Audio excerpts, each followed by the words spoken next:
from the first local station with news and high definition. This is 9 News Now. We're here to help. It's Friday. Our Mind Over Money segment is back. We have experts here on hand to take any financial questions you might have. Well, it's time to come clean. The deadline for telling the IRS about your offshore bank account is now October 15th.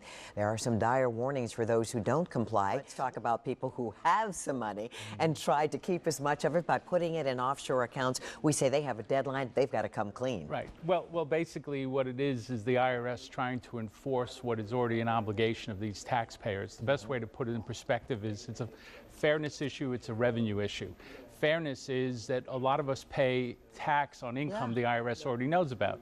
They get the same W-2s, 1099s we receive. Well, this group of taxpayers who have foreign accounts, the IRS primarily needs to rely on them to report their own income. So that's the fairness issue. We're paying taxes, they're not.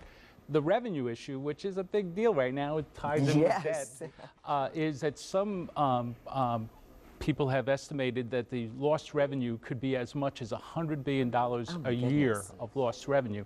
I may think those estimates are a bit high, but just picture what happens if the IRS under this voluntary program would actually get everyone, which they won't. You're talking about several $100 billion of taxes, interest, and penalties for the past, but more important, these people would be in compliance for the future, which would be hundreds of billions of dollars. Unbelievable. So it's a very big issue.